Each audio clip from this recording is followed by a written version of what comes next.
미국의 강력한 고용지표 발표에 연방준비제도의 금리 인하 기대감이 약해지면서 뉴욕 증시가 하락했습니다. 이런 가운데 도널드 트럼프 대통령은 연준을 향해서 또다시 금리 인하를 압박했습니다. 김원진 기자와 함께 알아보겠습니다. 김 기자, 네. 먼저 뉴욕 증시부터 볼까요? 네, 지난밤 미국 뉴욕 증시는 지난 5일 발표한 미국 비농업 부문 신규 일자리 수가 예상치를 크게 웃돈 영향에 연준의 기준금리 인하 기대감이 약해지면서 하락 마감했습니다. 다우지수는 지난주보다 0.43% 떨어진 26,806.14로 마감을 했고 S&P 500 지수는 0.48% 내리면서 장을 마쳤습니다. 나스닥 지수는 0.78% 더 크게 떨어졌는데요. 아이폰 부진 우려에 애플 주가가 장 초반부터 가파르게 떨어지며 다우존스와 나스닥 지수를 끌어내렸습니다. 블룸버그에 따르면 애플 종목 분석을 제공하는 월가의 56개 투자은행 가운데 매도 의견이 5건으로 지난 1997년 이후 최고치를 기록했습니다.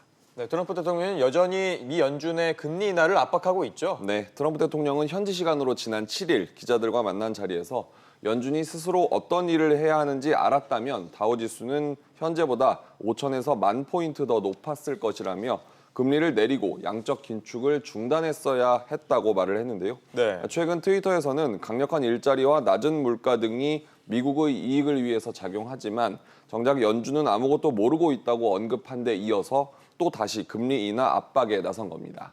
트럼프 대통령은 지난 2일 자신의 선거 캠프에서 비공식 경제 고문으로 일을 해온 주디 쉘턴 유럽 부흥개발은행 상임이사와 크리스토퍼 월러 세인트루이스 연방준비제도 부총재를 차기 연준 이사회 이사 후보로 지명한 바 있는데요. 주디 쉘턴은 지난달 이사로 임명된다면 1, 2년 안에 기준금리를 0%로 낮추겠다고 말하기도 했습니다.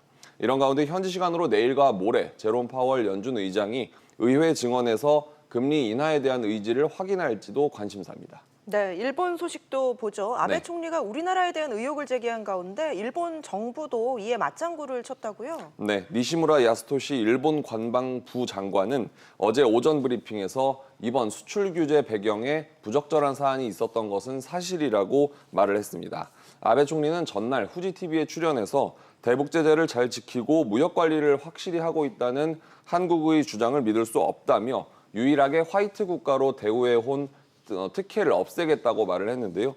일본 정부가 이와 같은 아베 총리의 한국 불신론을 이어간 겁니다. NHK에 따르면 일본 정부는 이번 조치를 계기로 우리나라의 적절한 원자재 관리를 촉구하고 또 개선 움직임이 없으면 다른 품목도 규제 강화 대상에 포함할 수 있는 것으로 알려졌습니다. 다음으로 독일 도이체방크 이슈도 짚어보죠. 이 대대적인 구조조정에 발표했다면서요? 네, 한때 JP모건이나 골드만삭스 등 세계적인 투자은행과 어깨를 나란히 했던 독일 최대 은행이죠. 도이체방크가 직원 18,000명 감원, 그리고 자산 740억 유로, 우리 돈으로 약 98조 원 매각 등 대규모 구조조정 계획을 발표했습니다.